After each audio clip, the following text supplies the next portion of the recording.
Welcome to Perfect Night In. I'm your host Neil Perryman, and I want to begin with some exciting news about a live episode of this podcast that will be part of a one-day convention in Manchester this October. Brought to you by the We Are Cult website, my guest will be the writer Paul Mars, and it's on the eve of my birthday, so why not come down and help me celebrate? Everything you need to know about the convention and how to get tickets can be found via a link on the show notes for this episode, which you can find at perfectnightin.tv. Oh, and by a stunning coincidence, the convention's Master of Ceremonies just happens to be my next guest. The writer, actor, comedian, presenter and professional anorak, Toby Hadoke. He's currently writing a book about Quatermass. Let's go and interrupt him, shall we? Hello, Toby. Hello, Neil. Thanks very much for coming and sharing your perfect night in with us. Well, it's a very great honour. I'm an avid listener, so I'm thrilled. Could you explain to us where your perfect night in would take place? Well, yes, I'm glad this question's back in because I feared it had been lost because everyone said my sofa and front room. I like the idea of a log cabin surrounded by snow with only high-quality entertainment and a fridge full of goodies. And what are you wearing? Is it a onesie? Well, that's a very personal question. As I've got a bit older, I've taken to wearing slippers and pyjamas. I never used to do either of those things. But pyjama bottoms, slippers, and probably a hoodie. I know. What's become of me? Okay, well, we have that mental picture in our heads as we introduce your first choice at 6 o'clock, and it's going to be a big shock to anybody that knows you.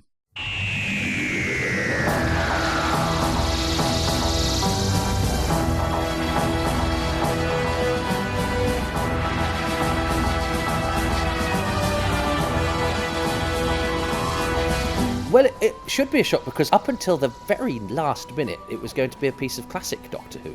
And it was actually going to be The Talons of Wen Chiang, but I'm having one of my not being a racist days. Talons of Wen Chiang is great for many reasons, and one of them isn't because I'm a racist. You just play racist on TV? Yes, that's right, yes. I do, gosh. Maybe they're trying to tell me something. You've been quite clever here, Toby, because instead of choosing a classic Doctor Who or new Doctor Who, you've actually combined the two. Yeah, and it's interesting because I never thought I would say an episode of New Doctor Who, much as I love it, would be my favourite because I'm very much wedded to the old series and the nostalgia and the childhood and things like this are all about not so much about the programme itself but about the memories it elicits and all of the stuff that goes with it. But I've found recently it's actually possible to be nostalgic about New Doctor Who because New Doctor Who is now quite old. Correctamundo, a word I have never used before and hopefully never will again. The episode I've chosen is School Reunion because, yes, I say I'm having my cake and eating it. It's New Doctor Who that has old stuff in it. But School Reunion is now, I think, the same age as I think something like The Dominators was when I started watching Doctor Who. So I at the last minute I chose, I think, to get some extra minutes into my perfect night in. And because I liked what School Reunion did, which was, it's a great episode of Doctor Who. I think the whole thing with the school and the chips and Anthony Head being knowing exactly how to play a Doctor Who villain. There's a brilliant bit in the pre-credit sequence where he says to this girl he's about to eat, "Oh, you poor thin child," and it's rather marvellous. And also the fact that, I mean, when they said that the Sarah Jane and K9 were coming back, I thought, and I love Sarah Jane, she was my favourite companion, but I just thought, I'm a self-flagellating fellow, so never mind about us. Don't do stuff for us. You don't need to give us Sarah Jane and K9. We've got K9 and company. We can always have that. Do new stuff. It wasn't an episode I was particularly excited about because I felt it was going to be a bit of a backward step. And I absolutely loved it, even though the main thrust of it is that Sarah Jane was in love with Doctor Who, which I still don't think she was. I just ignore that bit. She wasn't in love with the Doctor. That was never a thing. But the episode sort of needs you to think that for the episode to sort of work. So you do this strange cognitive dissonance of going, well, that's not true, but I like the emotion of it. And it's great to see Elizabeth Sladen. And the scene where, he meets her again for the first time is really heartbreaking. Hello, Sarah Jane. It's you. Oh, Doctor. Oh my God, it's you, isn't it?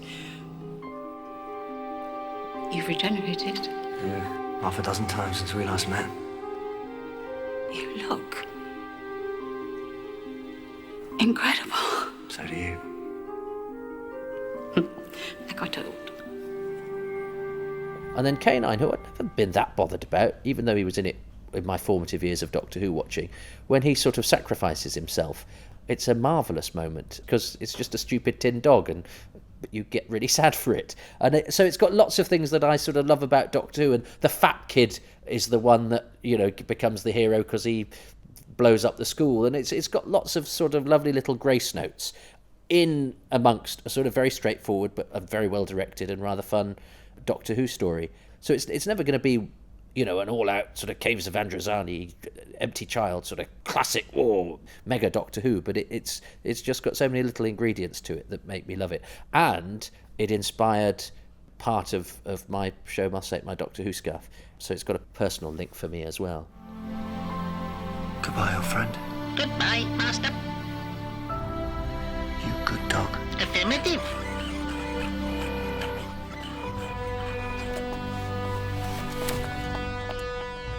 I cry up quite a lot when I'm watching telly, and not so much in real life. I think television, and sort of particularly ordinary television, if you like, not, you know, important series or big films, but yeah, when a regular leaves in Juliet Bravo, I weep buckets.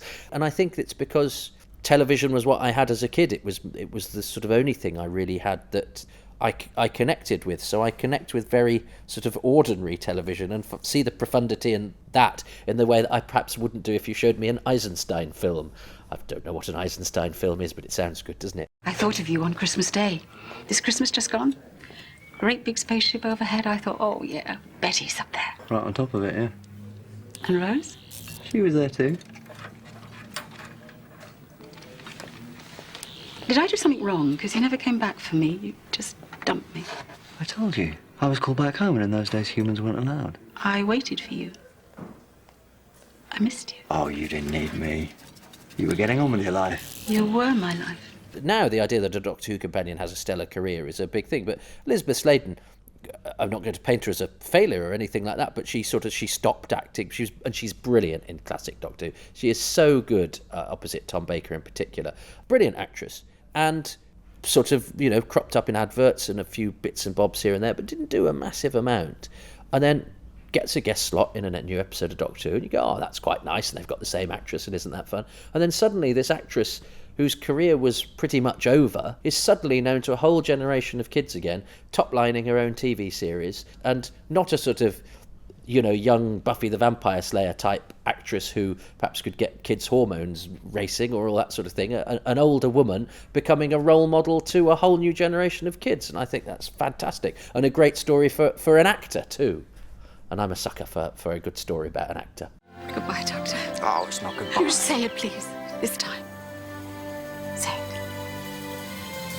Goodbye. My Sarah Jane. So Doctor Who takes up to 6:45, and your second choice will also surprise anybody that knows you.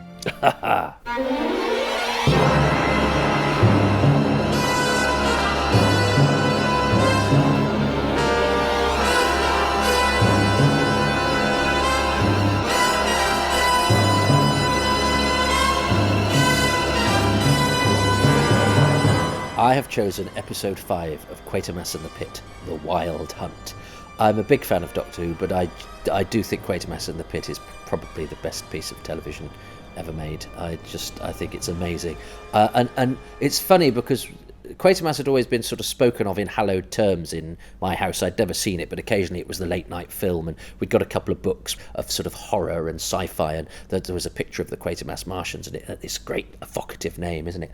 And then I started sort of discovering Doctor Who on video, and realised that a lot of my imagination of what old stuff was like wasn't matched by the reality, and I had to learn to sort of overcome my disappointment and then love it all over again.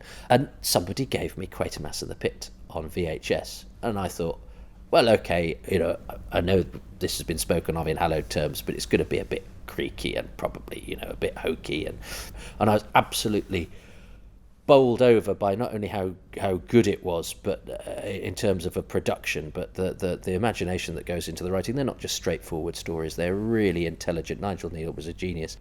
Then my mum walked in halfway through. My mum walked in. I went, oh, I remember this. This is where the gravel starts to move. And I went, oh, you're probably remembering Doomwatch or something. And because and literally at that moment, the actor Richard Shaw falls to the floor and the gravel starts to move. And my mum is, impervious to sort of quality drama and stuff. She's not a geek of any sort. And I thought, gosh, if my mum, who watched this once, 30 years ago, has remembered this is a sign of quality. And of course, the gravel moving is such a famous scene. And I love the fact that the man who initiates it is the guy that plays the commander in the Space Museum. And his performance in it, Richard Shaw, this character actor who's in everything, he's got no lines in The Dirty Dozen. He's got one line in A Night to Remember. He's in the Space Museum, for goodness sake. He's in Underworld with a bucket on his head. And he's absolutely fantastic in Quatermass in the Pit. And in this episode, The Wild Hunt, he does this whole thing where he's sort of taken back to ancient Mars and he conjures a vision of ancient Mars 5 million years ago. And it's a brilliant piece of sci-fi acting where you have to do that stuff that sort of suggests alienness, but not be hammy, not be hokey, and not do funny voices. And this guy who normally played sort of builders or policemen or whatever is amazing. And it's the best performance he ever gave in his career. And I wrote to him. He was the first actor I wrote to. And he wrote me a lovely letter back. So he's responsible for everything I've done ever since. Bless him, poor old Richard Shaw. I remember. It started, and then I couldn't see anything but them. Like you took out of the hole, with the eyes and the horns. We saw the creatures. And they were alive.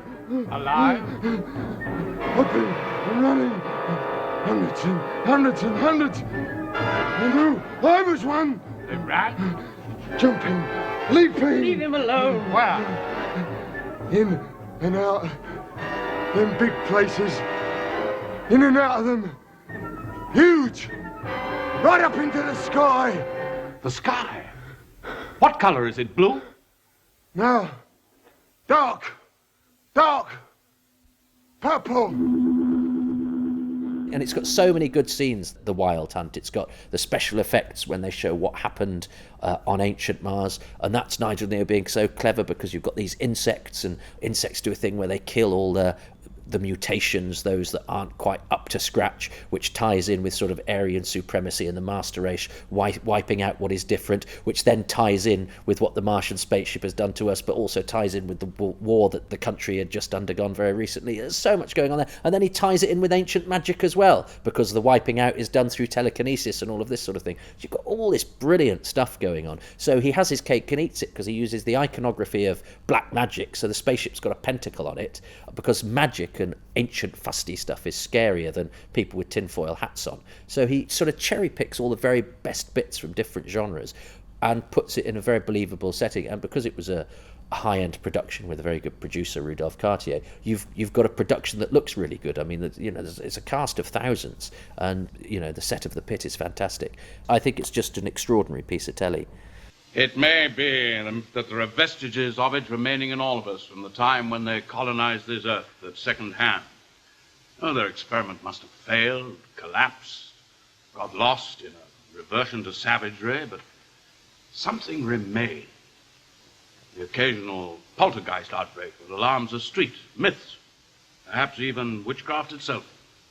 Those signs in the hull. That's right. So, as far as anybody is, well, we're the Martians now. And this has just been re-released on Blu-ray, I believe. It has, in glorious, restored from the negatives, and I found a whole load of new photos that I should have really kept as exclusives for my book, but the Spectrum-y fellow in me didn't want there to be a Blu-ray out there without all the material possible on it, so I've given a load of stuff away that it cost me an absolute fortune to track down. Nobody will be grateful. I'm sure the forums will be awash with people annoyed with the font they're presented alongside or some such, but there we go. That episode of Quatermass in the Pit takes up 7:15. So what have you got for us next, Toby?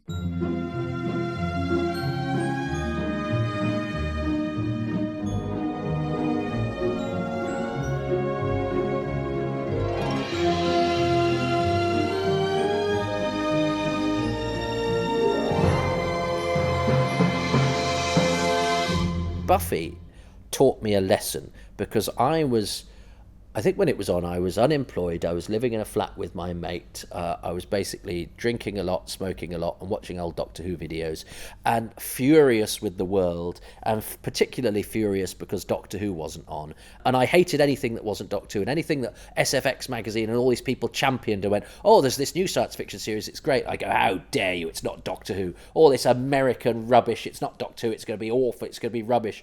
And I sort of rejected it, and I watched a couple of episodes. I was, oh, no, it's just not. And then I'd keep sort of coming back to it and go, well, I'll watch this then, and found myself then go, when's that on next? So what's the plan? Plan schman. Let's mount up. No. Don may have had the wrong idea in summoning this creature, but I've seen some of these underworld child bride deals, and they never end well. Maybe once. And I think SFX magazine did a special where they sort of did a breakdown of a little episode guide to all of the episodes. And I started reading around it and seeing which regular characters were coming back. And I thought, oh, and then somebody I worked with mentioned that she really liked it, and she had all the videos, so I'd borrow them off her. And sometimes I'd go into work on the off chance she was in and had them, and she didn't. And I was like, oh, damn. So I was desperate to sort of get the back catalogue. On the telly at the time, it was the sort of end of, or the mid-season break of season 3, so with the Mayor and Faith and all of that, you know, I went back and watched up until that point, and then, you know, got every episode as soon as it was available. And it taught me that actually you can love Doctor Who and it be your favourite thing in the world, and it be the most important thing in your life in terms of entertainment and, let's be honest, quite a lot of other things. But you can still like other things too, and it's not a betrayal. And that new things are actually all right. It's all right to like a new thing. Although I did do some checking that Buffy is now about, is it 23 years old? Oh, God! You got a name? I've got 100. Well, I don't know what to call you if you're going to be my brother-in-law. Buffy, I swear I didn't do it. Don't worry. You're not going anywhere. I am. What? Deal's this. I can't kill you. You take me to Hellsville in her place. What if I kill you? Trust me. Won't help. That's gloomy. That's life. So when I was choosing this stuff, I thought, you know, don't just be Mr. Old stuff is good and new stuff is bad. Choose some new stuff. So Buffy is me choosing some new stuff to prove that I'm not just some stuck in my ways oldster. You've chosen a very atypical episode of Buffy. I listened to Ian Berriman very sagely choose the Zeppo, which is not one of the obvious ones to choose, and Ian is a connoisseur. And I was choosing between Hush, which has got spooky monsters and nobody talks and is very clever and has a metaphor at the heart of its very well-told horror story, or The Body, which is the most extraordinary evocation of what death is like. And I thought, well, I've already cried at school reunion, and I'm going to be doing some crying later. So do I really want to cry at Buffy? And then I thought, well, should I go for one of the less obvious episodes? And then I thought, oh no, I haven't thought of the most obvious episode of all, which is the one I've watched the most, which is the musical, Once More with Feeling. Because it is an atypical episode because it's a musical, but also what they don't do is go, oh, so this is the one we're just going to show off and do a bit of a musical. It'll be funny. Like the X-Files might do a sort of episode that's suddenly in this strange, different world that they then forget about next week. In the musical episode, all of the characters go through really important changes in their character arc. Anthony Stewart Head's character decides that he's going to go. Buffy reveals to her friends that when they thought they'd resurrected her and taken her out of a hell dimension, she was actually in heaven and fine. And it's all this sort of big, meaty, horrible stuff in the episode that could have been the sort of curio, the bottle, the strange, the offbeat. So I thought that was very brave, and it's also extremely well done. And I really like the villain. He's got this great bit where he does this number where his suit changes colour halfway through, and they've got a proper musical theatre actor to play. I keep calling it, he's not Matthew Sweet, but I think he's called Sweet. Let's call him Matthew Sweet. Hinton Battler's Matthew Sweet. Back we will go to my kingdom below, and you will be my queen,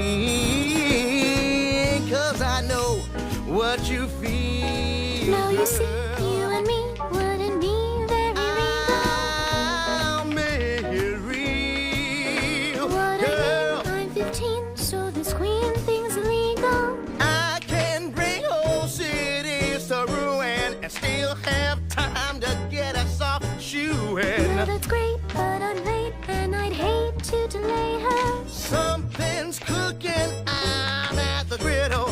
I won't never pissed if I missed to see my sisters, the Slayer. The Slayer? Yeah. And Sarah Michelle Gellar is so good as Buffy. It's very easy sometimes to take for granted that the acting in some of these shows is absolutely terrific.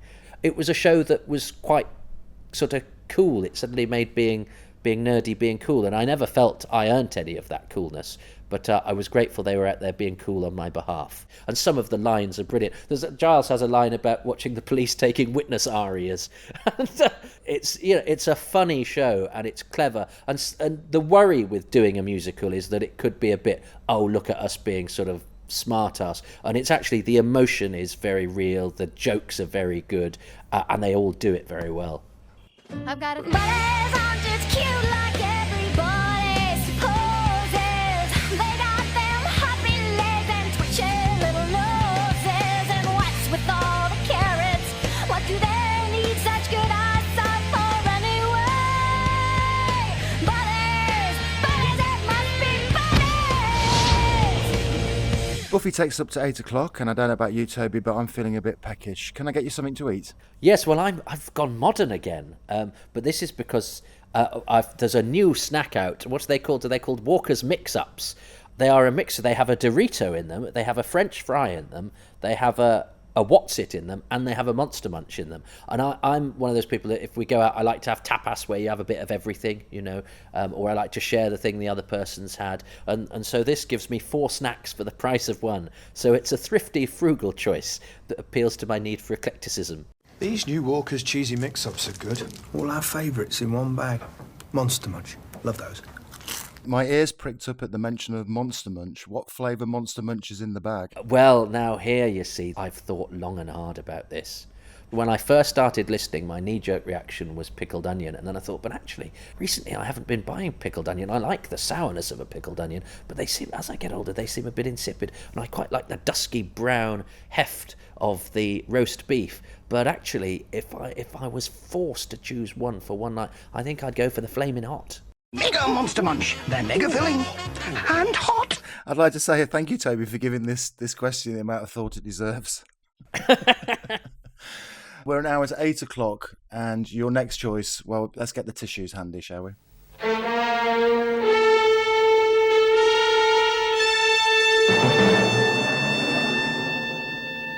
I'd forgotten there's another one to cry to. What is it about me and crying? It's because I'm not in touch with my emotion. I need popular entertainment to just ease it out of me, It's the catharsis of entertainment. Yes, Colditz, Tweedledum. I first heard of it in Kenneth Branagh's autobiography, where he mentioned being transfixed by this acting performance of Michael Bryant, who's the guest star. He's not a regular in the show. He's the guest star of this particular week's Colditz. Colditz is a war drama that does what it says on the tin. I think Secret Army is a better series, actually, the one that came afterwards. But it was less easy for me to choose a particular episode of that. But I'd urge anyone who can to watch Secret Army. I think Secret Army is brilliant and it really stands the test of time. But this episode of Colditz has Michael Bryant playing, is it Wing Commander Marsh? And it's based on a true story, apparently, who decides to fake insanity in order to be repatriated. And he has assigned this guard, played by somebody I didn't recognise the first time I actually watched it, who's this big, shaven-headed bloke whose brother had been committed to a lunatic asylum, so is therefore concerned that Wing Commander Marsh is faking it and is assigned to sort of keep watch over him, and actually treats him quite badly, but by the end of it becomes sort of his only friend. And that's Bernard Kay, who became a friend of mine later in his life. But I think all the plaudits always go to Michael Bryant, quite rightly, because it's a brilliant performance. But it wouldn't work without Bernard being this sort of very stoic man who's, you could tell he can't quite show his emotion because his job won't let him, and because he's quite conflicted, and because he's quite a sort of simple bear of a man. And it's a brilliant performance. I think it's Bernard's best performance, and he gave a lot. And he makes me cry as much as Michael Bryant does. What do you think? You've been watching him for some weeks now, haven't you? 3.5 months, sir. So, well, is he crazy or not? I think the doctor should decide. Never mind what the doctors say. What do you think? I'm not sure. At first I was sure he was faking. Good. but faking. It made me very angry. You understand, sir? My brother. Yes, sir. It is very difficult. Before they took him away to the asylum, he was very like this man Marsh. I do not know. Wing Commander Marsh was so like him, but I do not know. He may be very clever. And the scene where they're sort of torn from each other at the end is heartbreaking. And there's a horrible twist in the tale as well. And actually it was repeated as part of the BBC's Hearts and Minds series, where it was about mental health. And so I made sure I watched it then, because Kenneth Branagh had mentioned it in his autobiography. And The Independent did a in their pick of the week, they went, oh, and the BBC show an old episode of Cold, it's floodlit videotape drama and, with wobbly sets. And this is the television critic of The Independent. You go, oh, who are these people? Why is it that to get paid to write about popular culture, you can have such lofty disdain for the very thing that you're supposed to be? You wouldn't have somebody writing the food column who thought aubergines were twats, would you? And it infuriated me that instead of going, as an amazing performance from Michael Bryant, and it's good to see that character actor, Bernard Kay, blah, blah, blah, just to trot out the same old rubbish any unimaginative idiot, who doesn't care about television would. I think there's no honour to be gained from being, as I say, disdainful of the very thing you're earning a living writing about, and its history, which you clearly don't understand. They're never coming on this show. Sorry, there was a bit of a rant there, but and then I got the whole series on DVD, and actually it's a very good series. But I do think Tweedledum particularly stands out. I mean, the regular cast: Jack Hedley is brilliant, and Bernard Hepton is super. It's a shame that Bernard Hepton is not in Tweedledum all that much. I think he's only got the one scene, because Bernard Hepton as the Commandant is brilliant, and it's a very even-handed portrayal of the Germans. And although then Anthony Valentine comes in and is a swine, but he's still very good and nuanced. And it's those sort of everyday, it's just that show that's on the telly dramas that were on in those days was so good and so stuffed with good actors. But Tweedledum is particularly good.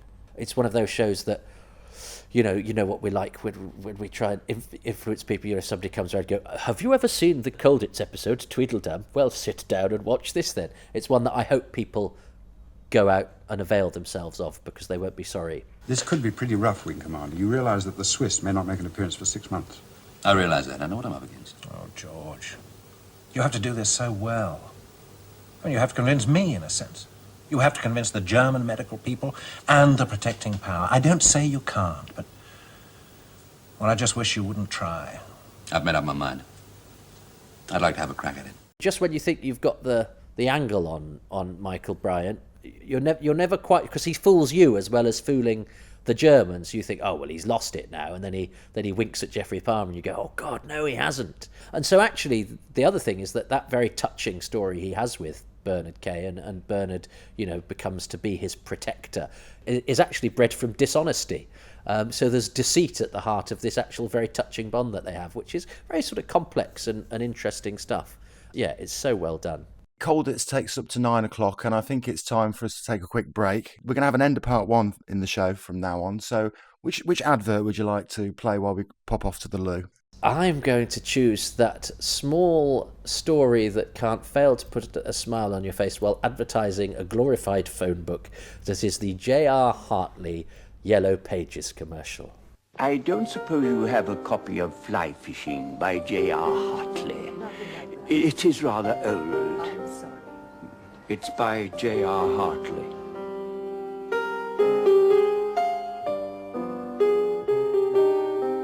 Nostalgia is an interesting thing, because I don't think I particularly enjoyed my childhood, and it wasn't because I wasn't fortunate enough in my surroundings or anything like that. But it's interesting now how I'm comforted with stuff from a time that actually at the time I found quite hard.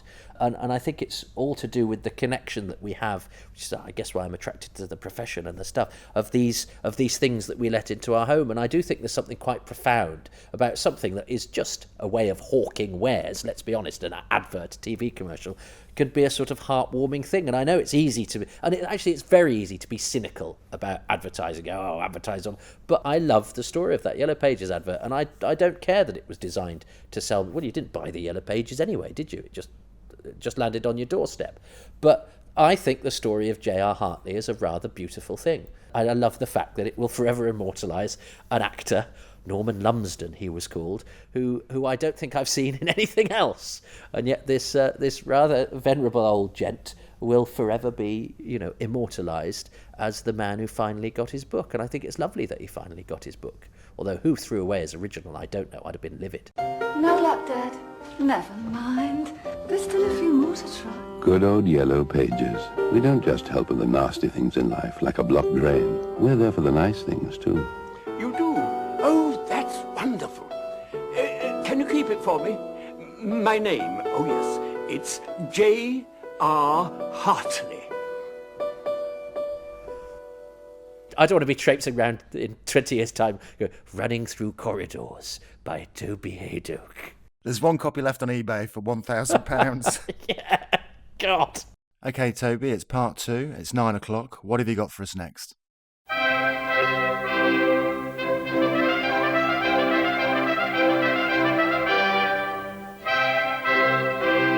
Well, I've gone for some comedy. I mean, you would think a professional comedian. I think this is one of my downfalls, because I know a lot of comics I know are sort of, acolytes of comedy and great studiers of comedy. And I did watch a lot of comedy as a kid, but I didn't record much. But I did record this because it's a comedy documentary about an actor, and it is the venerable actor Norbert Smith. And it's a sort of South Bank show special presented by a very straight-faced Melvyn Bragg, who's brilliant in it, giving a history of the life of a fictional actor played by Harry Enfield called Norbert Smith, whose career takes him through every sort of film genre and type of film stock of everything, throughout 20th century sort of British filmmaking. And it's a wonderful, affectionate spoof with loads of great lines and loads of great characters, and Harry Enfield's brilliant in it. So, Norbert, before you made your film debut in 1936, you had, of course, appeared in several notable stage productions, hadn't you? Yes, I had. Had I? Yes. Yes, I had. Yes. In fact, you once performed with the young Sir John Gielgud. Yes, I performed with him before he was Sir John, when he was playing Larry Olivier. I was bottom to his front end of Pantomime Horse in the Scottish pantomime. The Scottish pantomime? Yes, that's not its real name, of course. I never say its real name. No? No, no. No, I never say its real name, because, you see, I can't remember it. It was the first time I'd heard the phrase, "it's grim up north." Now, I don't know if it came from there, but he's in a kitchen sink drama with Joe McGann called It's Grim Up North, where he just sits there going, "I'll take my belt to you." And it's very funny. And I watched Where Eagles Dare the other day, and they have a Where Eagles Dare spoof in it called The Dogs of Death. And it's basically Norbert Smith and lots of really other old drunk actors storming the castle. And its closeness in accuracy to Where Eagles Dare is frightening. And there's a brilliant bit where he's sort of pointing the gun with a shaking hand in one hand, and he's got a glass of wine in the other. And he gives this look at this glass of wine as if to say, "I want to drink you before I shoot this man." And it's quite marvellous. Finally, you decided to take treatment for your alcohol problem, and it worked. Yes, it did. Cure's very simple, really. They told me I had to give up completely all beer, wine and spirits. And so I did. Would you like a sherry? And all of the film spoofs are very, very beautifully observed and rendered and very accurately done. And it's a spoof documentary with lots of lovely acting jokes. And I'm a sucker for anything about the profession, really. And this judges it very nicely. And Melvyn Bragg's there's a bit where they're driving in the car and Norbert Smith keeps crashing into things. He just says, "Can I get out now, please?" And it's very funny. Do you have any particular memories of the stage? Well, it all seems so very far away now. Why do some things seem quite close still? Him, for instance. He's a sort of amalgam of Olivier and Richard Burton, and there's a bit of Tony Hancock as well, because they do the famous face-to-face interview that, I don't know if you remember, that Tony Hancock did this rather sad one where he cut a rather tragic figure, and it's the famous interview where it's always this sort of stark, highly contrasted black and white film, and you never see the interviewer. In this case it's Geoffrey Chater, which is delightful to have him turning up, and even though you don't see him, and he's brilliant because Norbert Smith's there smoking a fag and drinking and looking like he's just been pulled out the back of a hedge, and it's sort of terribly sad but also really funny. Sir Norbert, you've been an extremely prominent figure in the theatre and the cinema for 25 years.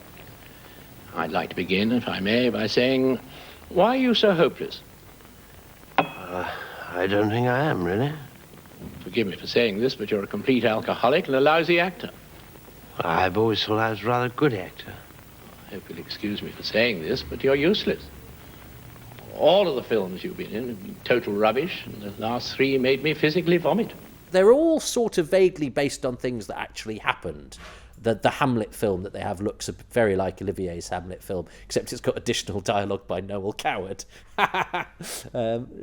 So it's you know, you get it more if you know the sort of genres of the films that you're watching, but the jokes and the characters are still very funny. They live in a converted vicarage. It used to be an old country house, but we've had it converted into a vicarage. I mean, there's some cracking lines. Sir Norbert, a lot of people were upset that you chose to play Nelson Mandela. Well, there's really no other choice. Why was that? Well, Sir Alec Guinness simply wasn't available. I watched it and liked it, and then it was repeated, and it was one of the first things it's one of my proudest achievements. I still have my VHS upstairs, even though I do now have it on DVD, is that my editing of the advert breaks was absolutely frame perfect. I'd learnt to press pause and then it rolled back, you know, but three notches before, and then it rolled back, and anyway, and I got the adverts edited out. My copy of The Hand of Fear was a Super Channel copy, but of the omnibus, and then I got a lower generation copy to put the credits and the cliffhangers back in, and I got seamless, except for the fact that it then went into it changed into black and white, you know, 2 seconds before the end of the episode. Didn't matter, it was absolutely seamless. Norbert Smith takes us up to 10 o'clock, even with the adverts cut out. So what have you got for us next, Toby? The Singing Detective. This is an interesting choice because it's not a programme I've watched as often as I've watched, say, various episodes of Doctor Who and Buffy the Vampire Slayer, but it's quite an important programme for me because I remember where I was when I watched it. It was just my mum and me on my own. I think my brothers and sisters all moved out by this point. And Dennis Potter sort of returned to television. It was a big talking point. I remember it was a big show. And this extraordinary vision of Michael Gambon absolutely covered in psoriasis-ridden skin, which little did I know I would be one day. I've sadly never been in the convalescent hands of Joanne Whalley whilst being in hospital, but I'm a sufferer of psoriasis and have been since around that time. I'm not sure if my psoriasis predates The Singing Detective. I don't think it does. I think I went down with it shortly afterwards, but I can't remember. But also, you know, the vanity aside of going, well, I have a personal connection, but I hope most good television speak to us all personally in different ways. It's an extraordinary synthesis of fantasy and reality. He has a whole speech in the first episode when he's being greased by Joanne Whalley, because that's what happens when you're so in so much pain you can't move. You have to keep being sort of lubricated, but to stop himself getting aroused, he lists all the things that really bore him, and it's so funny. Oh, think of something boring, for Christ's sake. Think of something very, very, very boring. A speech by Ted Heath. A long sentence from Bernard Levin. A quiz by Christopher Booker. Oh, no, think, really boring. A Welsh male voice choir. Everything in Punch. Oh, poor thing. Oh, wage rates in Peru. James Burke, Finnegan's Wake, all the bloody Irish, the dog in Blue Peter, Brian Clough, and especially James, Henry Ann Clive. Australian barman, ecologist, semiologist. Think. Guardian Woman's page. Oh, dear Christ. And the sort of sharp, cynical, laconic humour that shoots through this sort of abject misery and sadness that's all tied in with his childhood that is tragic, but also he's his own worst enemy. He's a bit of a shit as well, and then he goes into the sort of fantasy world, which is all about, again, sort of what we're celebrating here, the sort of joys of the pulpy, the poetry and the incandescent delight that you can take in something that's actually ordinary, has no highfalutin ambition, which I think is somehow more profound than something that's self-consciously artistic, which is why I think I've always been drawn to it a little bit more. It has all that sort of stuff in it, and it has a hospital ward singing Dem Bones, which is hugely entertaining, but also, thematically apposite. It's an amazing piece of telly. Barbiturate, antidepressants, Valium, and Librium. Ezekiel cried, Dem, dry bones. Ezekiel cried, Dem, dry bones. Ezekiel cried, Dem, dry bones. Now hear the word of the Lord. Ezekiel connected them. Are you a fan of Dennis Potter's work in general?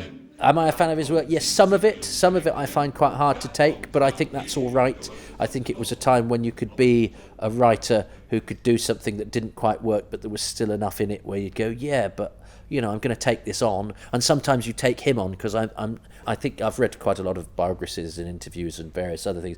I think he had a meanness in him, and he obviously had a very complicated relationship with sex. But I think that's it. He's unsparing in himself about the way that he deals with sex, and I think sometimes what is called his misogyny. I think sometimes he's perhaps just being honest about what happens in the darkest recesses of the male mind, and is brave enough to say so. And actually, that's something that's worth examining. Frightening, I think, at times. So I think he's very brave in that sense. But as I say, I'm not sure he was necessarily the kindest man sometimes, and I'm not sure I would have wanted to be a young woman who'd piqued his interest. But he's also very hard on himself and self-flagellating, and also very funny, and also hugely intelligent. So complicated, but I like complicated. What do you believe in? Malthusianism. Come again? Malthus, but mandatorily. Compulsory depopulation by infanticide, suicide, genocide, or whatever other means suggest themselves. AIDS, for example, that'll do. Why should queers be so special? I see. I also believe in cigarettes, cholesterol, alcohol, carbon monoxide, masturbation, the Arts Council, nuclear weapons, the Daily Telegraph, and not properly labelling fatal poisons. But above all else, most of all, I believe in the one thing that can come out of people's mouths: vomit. The Singing Detective takes up to 11 o'clock, which means it's time for your penultimate choice.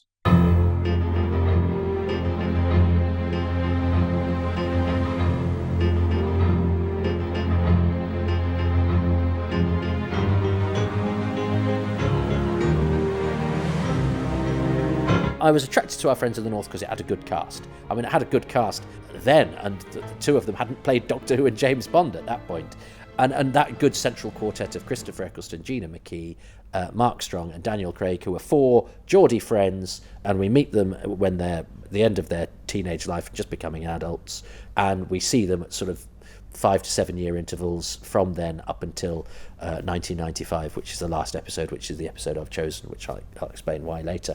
And in that, they take in a broad spectrum of the social and political changes that occurred through there from all sides of the political spectrum, because Eccleston's character is a sort of left-wing firebrand, socially conscious, who wants to change the world. Tosca, played by Mark Strong, becomes a sort of Masonic, self-made man who thrives in the Thatcher era. And beautifully, I was watching the last episode again to remind myself of it, but he's not the villain. He's a bit of a dick. You don't like him early on, but actually Mark Strong makes him so likeable, and actually he's a simple guy who's just trying to succeed the way that he wants to succeed. And actually Eccleston's character, who is the sort of moral centre of it, is actually a bit of a self-righteous dick at points. And Gina McKee, who is the wise one, her son gives her a big speech in the final episode where he says, "I lived with a martyr all my life." And so all of these people, their morality is always put into some sort of perspective against their humanity, and there's nobody purely good, nobody purely bad. Everyone has little character moments. Our sympathies towards them shift, but there's still an affection for them all throughout. Did I meet you once in the bull ring?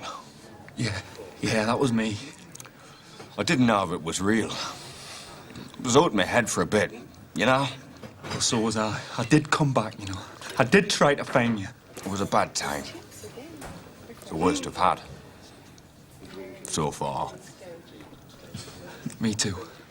But the reason I've chosen the last episode is because Peter Vaughan's performance as Christopher Eccleston's dad, who's a bit of a bullish bugger, but a committed socialist, a principled left-winger, who'd been on the Jarrow marches, who's a big, strong, tough, uncompromising father figure, who by the last episode is riddled with Alzheimer's and having his bum wiped and not making much sense. And there's a brilliant scene where Christopher Eccleston has to feed him, and Eccleston's brilliant in it about the sort of the fact that he's been lumbered with this old man, but also he feels this sort of guilt, and so he tries to do the right thing by taking his dad to see Mrs. Warboys, who was there during the Jarrow March, who'd remembered this young man and the songs that they sang, and he gets her to sing the song to try and remind Felix of what he was and to show him that the Jarrow March hadn't been a failure, because somebody tells Christopher Eccleston's character that the reason his dad had been such an overbearing and bullish man was because he'd never recovered from the fact that they felt that the Jarrow March had failed. And so it's going to be this big final wonderful moment between dad and son, where the son, who's never got on with his dad, proves to his dad that the Jarrow March wasn't for nothing, and this woman sings in the song to try and stir the memories deep within this Alzheimer's mind, and he looks at Christopher Eccleston and he shits himself, and Christopher Eccleston has to say, "Can we use you, Lou?" And then I think we'll go, and he drives him back and he just says, You're a bastard. Do you know that? You're a bastard, Dad. You were a bastard to me when I was little, and you were a bastard to me when I grew up, and now you're an old bastard. And you know what, Dad? It doesn't matter anymore. And it's not the great heartfelt reckoning. And there's also a kid in it who's the next generation, who Daniel Craig's character you think is going to save or give some solace to or give some help to, and he goes on a joyride and he dies. And so there's no, and even though there's a nice moment between all four characters at the end where the little things, where Mark Strong's character and Christopher Eccleston's character, they have a sort of acknowledgement, and it's not a big moment or anything like that, but it's through all these big political changes, actually it's the people and the little relationships that we have that are sort of sometimes more important throughout all those big seismic shifts that seem so important at the time, which is perhaps, hopefully, something that can give us some sort of solace during this current political flux that we're going through, that actually we somehow manage to ride all that if we keep the people that are important close to us. And it's a hell of an achievement. It's brilliantly scripted. How he wrestled Peter Flannery, the writer, that big time period, and yet let all those characters live and breathe, and reflected some quite big political stories so brilliantly. And it's a triumph of television. Well, I don't know about you, but I definitely need a drink after that. What can I get you, Toby? Well, I've sort of cheated, because I'm assuming it's my perfect night in because there's an imminent apocalypse, or I'm about to top myself. So I'm a non-drinker for no reasons that have any hilarious or joyous stories attached to them. But because this is a fictional thing, I've decided that I'm going to treat myself to something that I wouldn't be able to have in real life, which is a very peaty and medicinal and gloriously aged Lefroy whiskey, because it would warm my cockles in this fictional world that I'm temporarily taking solace in. Okay, I'll get you one of those while you start your final choice. It's midnight.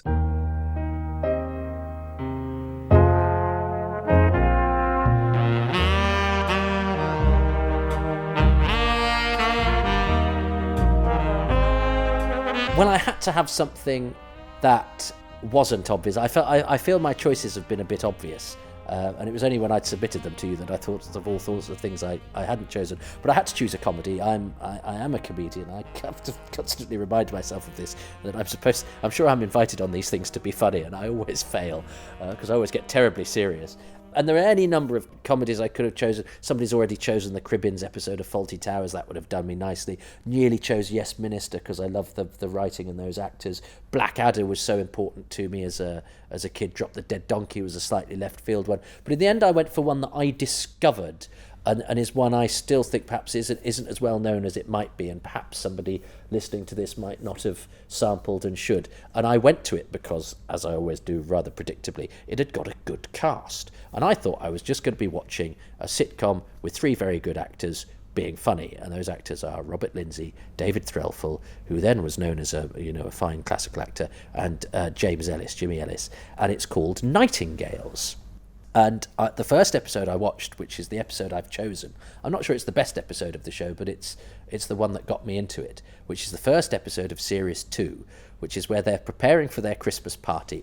It's 3 security guards in an old building. Robert Lindsay is that classic sitcom character of the sort of failed man with literary aspirations and ideas above his station. And it comes from a long line of those sort of guys. David Threlfall, who, again, let's not forget, at that time hadn't done Shameless. He was this rather serious classical actor, plays this thug ding-dong, because he's called Bell, this very simple thug who's prone to sudden outbursts of extraordinarily well-phrased wisdom, but all done in this sort of funny voice. And the Sarge is Jimmy Ellis at his most twinkly and avuncular. And they get visited on Christmas Eve. They're disappointed that the people they've invited to their Christmas party haven't turned out, because they've invited the Pope and Harold Pinter, which says... And then this woman turns up called Mary, and she's pregnant. And they say that they'll look after her, but they make her sign a contract to promise that she's not an allegory. So I was suddenly watching this going, I don't think this is quite a normal sitcom. The normal rules don't apply. I know what you're thinking. It's not an allegory. Oh, yeah? Oh, yeah, really? Says who? And you wouldn't have a husband beginning with J, would you? It's Carlos.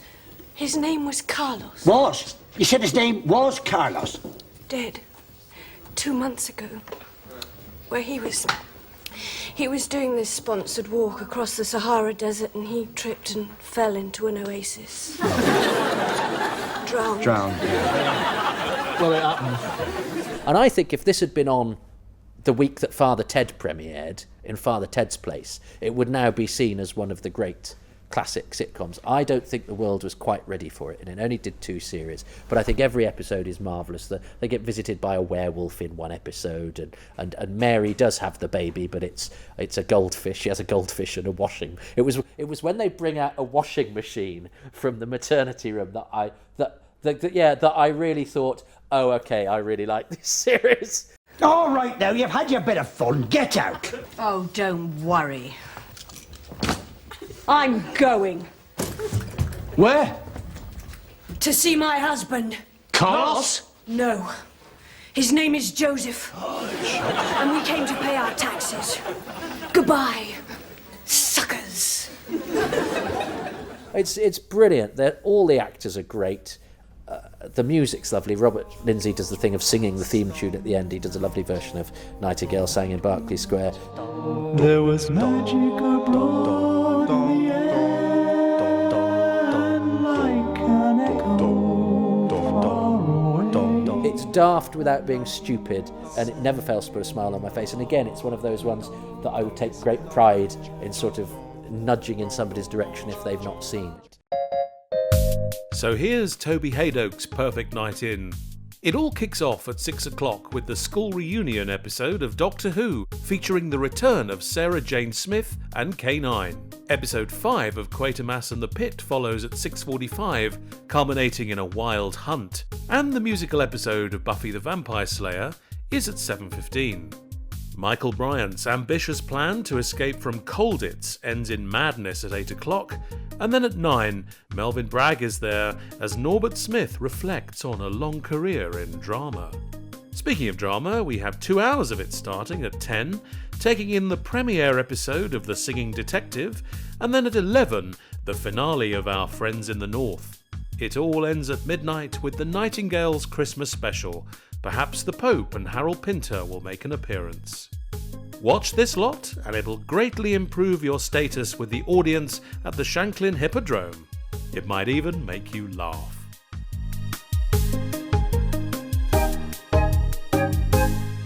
Okay, Toby, one final question for you is, who would you like to share your perfect night in with, living or dead? Oh, I didn't know I could share it with dead people. I spend most of my life surrounded by the dead. I never had friends who were sort of sort of telly geeks or Doctor Who geeks for many years. Because I lived in the countryside in the middle of nowhere, it had always been a rather solo pursuit. So it was only when I sort of did the Doctor Who-y thing and met lovely people like you who spoke the same language that I realised I opened up a whole social circle for me, which I've sort of come to value very, very highly. There's two gentlemen in whose company I've spent a lot of time, and I would like to be the meat in a Simon Harries and Ed Stradling sandwich. Both will appreciate the stuff, but Simon will be glibly cynical and dryly dismissive of any shortcomings in a very entertaining way.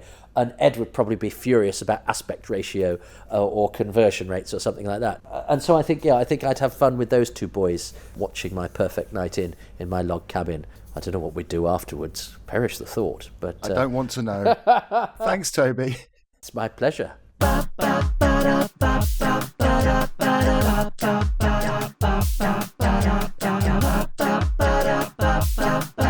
It's a perfect night in. Can I get out, please?